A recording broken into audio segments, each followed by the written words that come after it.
What's going on, Massive? It's Bubbles here, aka Nessa. You done know. I hope you're having a wonderful day, a wonderful weekend, and getting all the rest you can because Monday will be here soon enough. You done know. You know what's so funny, Massive?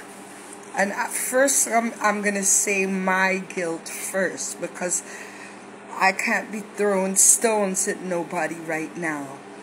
On the 1st of May, Mental Health Awareness Month began. Today is the 25th. Yeah, it's the 25th of May.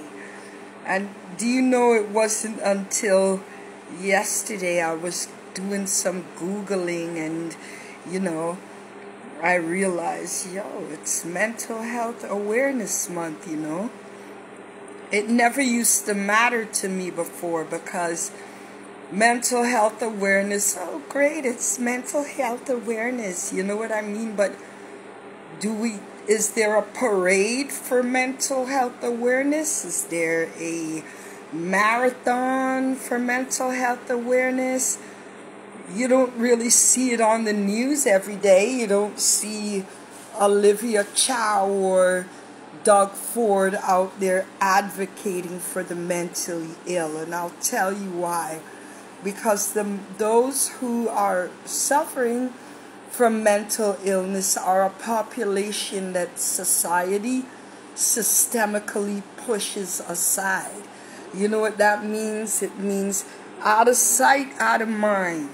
But if you really want to see what's happening to the mentally ill during this big Mental Health Awareness Month, come downtown in Toronto and you'll see a lot of mentally ill sleeping in tents in the corner, wandering around aimlessly. Why is that? Because nobody cares, Even in my own black community, I just ask myself, who is the black advocate right now in Toronto? Who are the black advocates out there? Do they advocate or educate themselves on mental health? Are they aware about this perpetuated epidemic that nobody really cares about? I mean, next month there'll be a big parade and you'll see Justin Trudeau and Olivia Chow and they'll be hooping it up and jumping and shouting because we know what June month represents, right? We're all aware of it because it's all over town. You see it represented in the storefronts all over. But that little green ribbon that represents for mental health awareness, I don't see it in the subway stations.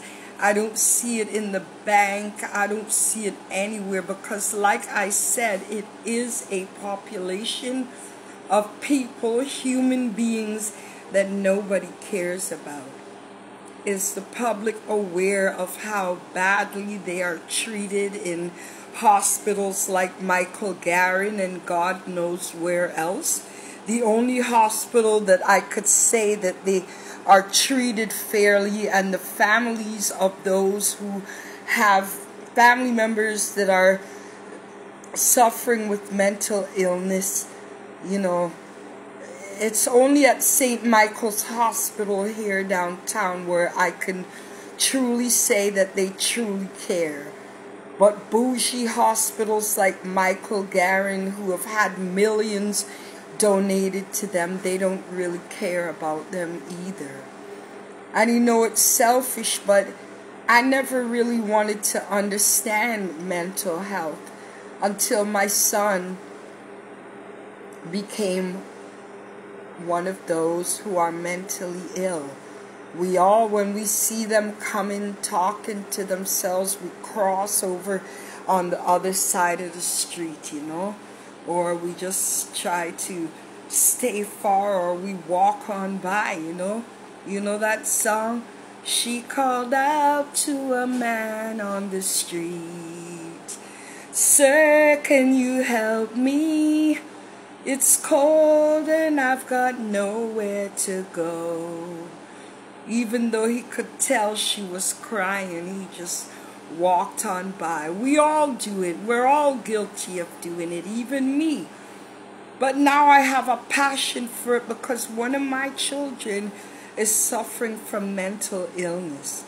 One of my children was admitted into a Canadian hospital showing signs of schizophrenia and psychosis. The foot doctor had him sign consent that he agrees. I don't even think my son understood that, hey, they're giving you a below the knee amputation. You're only 26.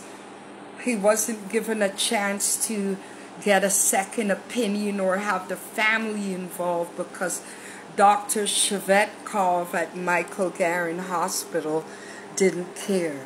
I will give credit to the psychiatrist there, Dr. Leung. He called me on the day of the surgery. I'm just sorry he didn't call me the day before. Now, notice I said psychiatrist.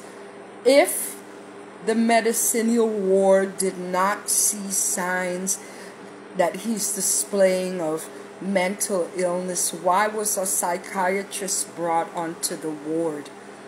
Why did the psychiatrist call me? The psychiatrist found me because he went to Health Connect and saw his history. And now it's going into one chart at the very same hospital. So why didn't that doctor hold off? If you say that he had gangrene so bad and it was a life-threatening emergency, my son was admitted into that hospital on April the 2nd. You waited 1 week. So the fact that you waited a week before you shivered his feet off, both feet, not just a toe here and there, you know. One of his feet is missing a quarter of his feet. All the toes are gone. The other two only have 2 toes left. And he's been moved to the mental health ward. Even though the Consent and Capacity Board of Ontario deemed him incapable of making rational decisions in terms of his health, that very same hospital patient relations assisted him in filling out the appeals. So it's another 6 to 8 months before he actually gets treatment. Right now the hospital tied him down, basically hog-tied him to his bed, and they're giving him Ativan. Ativan just puts you to sleep. Sedation, but it's not treating his mental illness.